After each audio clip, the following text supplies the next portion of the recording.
little over 1 year ago, bombs created chaos at the Boston Marathon, killing 3 people and injuring more than 260 others. Tomorrow, the race will be run with even more participants, more spectators, and much more security. Police have double the amount of presence on the streets and scattered throughout the crowds. New rules are in place limiting the size of banners, keeping unregistered runners out, and no backpacks of any kind are allowed. ABC's John Mueller has more on what's planned for tomorrow. One of the biggest fields in the history of the Boston Marathon. More than 36,000 people are expected to set off from this point Monday morning. On the eve of the 26.2-mile run, they enjoyed the spring weather. Some celebrated Easter and received the annual blessing of the runners. Later in the day, participants prepared for the run, filling up on carbs at a pasta dinner hosted by Mass General Hospital. Among them, several nurses from the hospital who treated victims of last year's terror attack. We were just inspired by them, what they had gone through, the tragedy, and with their family. They inspired us to run and want to do this for Boston. Heather Abbott lost part of her left leg when the second bomb exploded. She will run the last half mile with the woman who found her on the ground and helped save her life. I can only imagine that it's going to feel very invigorating and sort of like a sense of closure. There will be unprecedented security, 4,000 of Boston's finest on the streets, 500 of them undercover. Law enforcement officials underground monitoring feeds from 100 cameras mounted along the marathon route, twice as many as last year. Anything of trouble and any person that's presenting a concern to us may be monitored very quickly. A big emphasis on safety, but also a determination to show Boston strong. John Mueller, ABC News, New York.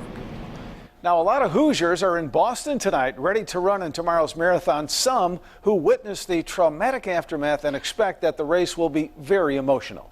RTV6 reporter Chris Profit live downtown with more on that story. Chris? And Drew, all of these Indiana runners know the significance of tomorrow's race, not just what it means to them, but also for the entire nation.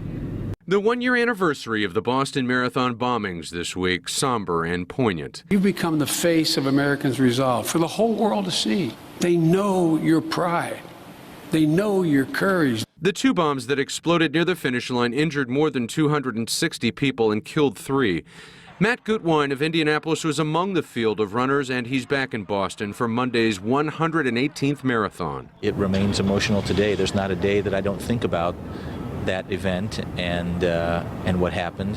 And so this year, I think everybody there is running for an entirely different purpose. 36,000 people, the second largest field in the race's history, will face heavy security and new restrictions in place, and certainly the memory of what happened last year. What's the feeling in Boston right now on the eve before this race?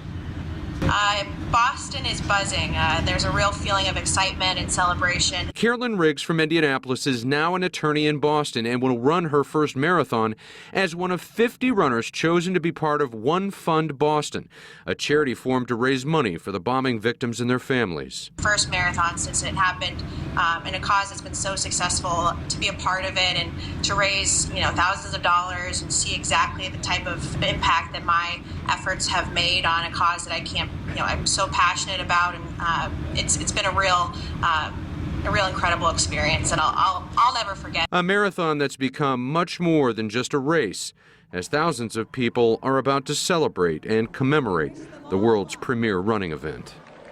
And as of tonight, One Fund Boston has raised $760,000 for the victims of that bombing and also for their families. Reporting live downtown, Chris Profit, RTV6. Drew?